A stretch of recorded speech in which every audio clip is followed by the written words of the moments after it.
Mas mahalaga ang diskarte. Tse, mas mahalaga yung diploma. O sige ito pag may nakita ka bang 1,000 tsaka 100 sa kalsada, anong kukunin mo? Siyempre, yung 1,000, mas malaki yun eh. Anong kukunin mo? Yung 1,000 nga.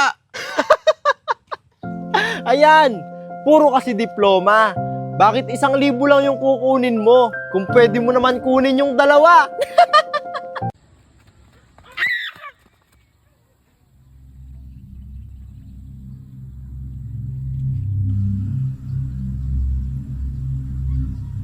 Why you so obsessed with me? Boy, I wanna know.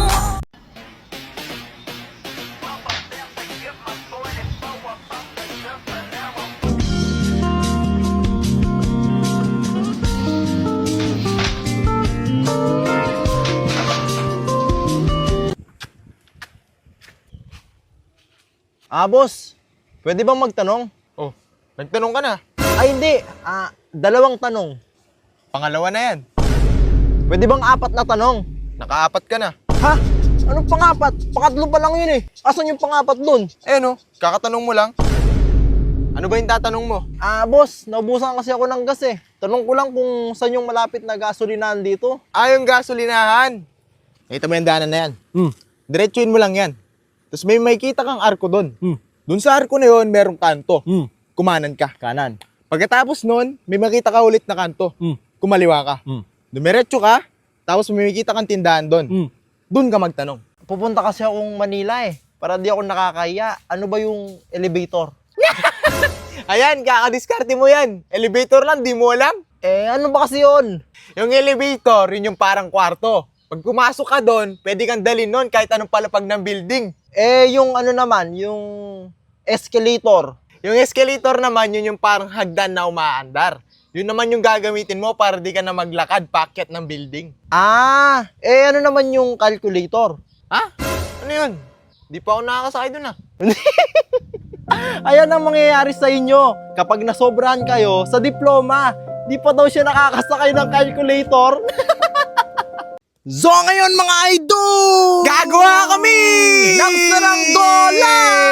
Opo! From ganito, naging ganito. Gagawa po kami ng saranggola na hindi marunong lumipad. At dahil nga boring na naman kaming magkapatid, ay gumana na naman ang utak namin kahit wala namang laman. At sakto nga mga idol, paglabas namin, sobrang lakas nga ng hangin. Kaya naisipan namin na gumawa at magpalipad ng saranggola.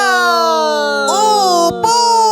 Dahil nung mga bata pa nga kami, sa 10 saranggolang ginawa namin, 11 ang hindi lumipad. Kaya ngayong araw mga idol, ay nag-research talaga kami para magawa nga namin ang perfect na saranggola. At sisiguraduhin namin na ito ay lilipad.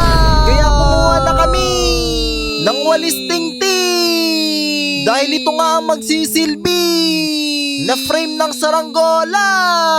Dahil nga magaan ito at madaling palipari. Ang saranggola nga na ito mga idol ay ginaya lang namin sa YouTube.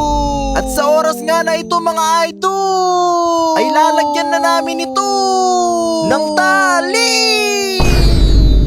Parang may kulang Anong kulang? May kulang buntot! Kulang ng buntot! Kulang ng buntot! Oo nga! Kulang ng Buntot! Oo! Buti na lang mga idol ay naalala ng kapatid ko na wala pa palang buntot yung saranggola. Dahil importante nga ito para makapagbalanse at makalipad ang saranggola namin. Ngayon mga idol, papalipar na natin ang saranggola! At sa mga oras nga na ito ay nahirapan kami dahil hindi marunong lumipad ang saranggola namin. Pero hindi pa rin kami nawalan ng pag-asa dahil sabi nga nila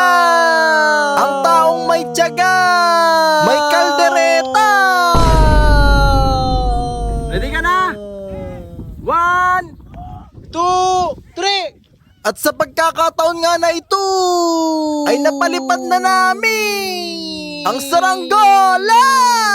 Opo! Tuwang-tuwa nga kami dito dahil sa unang pagkakataon nga ay nakapagpalipad kami ng saranggolang gawa namin. Kaya agad na namin ito itinali sa gitna ng bukid at iniwan. Doon na mga idol, uwi na kami. Kaya na niya yung sarili niya. At pag uwi nga namin mga idol, ay naupo na lang kami at pinagmasdan ang saranggola namin. Opo! Payag ka. Kain ka sa restaurant, only chicken skin. Aba, oo naman. Masarap yun eh. Kaso tinola. O ito, payag ka. Bibigyan ka ng chance makapunta sa moon. Oo naman, chance ko na yun eh. Pero di ka na babalik.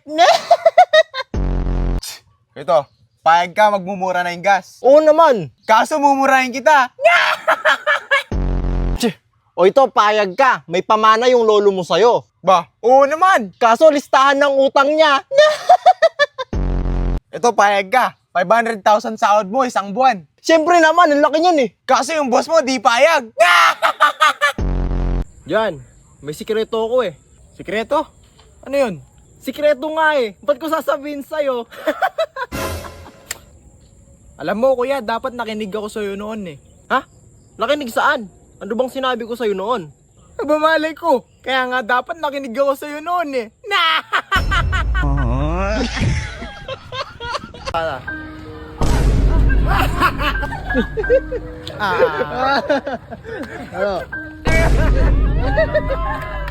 Ngayong araw, uuwi yung tatay namin galing abroad.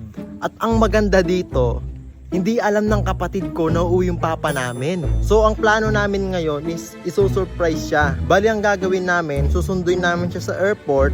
Then pagkasundo, dediretso kami sa school niya. Saktong uwian nila yun eh, alas 3, alas 4. Kaya tara guys, excited na ako. Ngayong araw nga ay susunduin namin si Papa sa Clark International Airport. Noon nga kasi mga idol, sa Manila pa namin siya sinusundo. Bali ngayong araw nga pala yung uwi ni Papa dahil finish contract niya sa kanyang trabaho. Every 2 years kasi mga idol ay umuuwi siya. Ang totoo nga niyan, dapat dalawa kaming magkapatid yung susurpresahin niya. Kaso nalaman ko agad na uuwi siya, kaya yung kapatid ko na lang bunso yung susurprise niya. Lumaki nga pala kaming magkapatid mga idol na hindi nakakasama yung aming tatay. At syempre nalulungkot kami minsan. At syempre naiintindihan naman namin yon na kaya niya yun ginagawa ay para sa kinabukasan namin. Bali mga idol, kumain nga pala kami muna dito at dumiretso na kami sa school ng aking kapatid. At saktong-sakto nga mga idol, paglabas ng aking kapatid ay nakita niya ako na binibidyohan siya. Kaya hindi niya masyadong napansin si Papa na nasa likod niya na pala.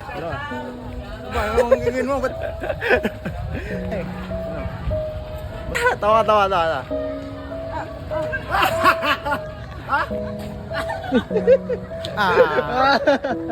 Ano?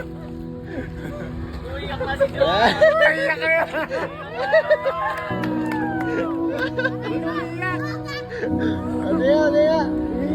Uy, ay, hindi umiyak.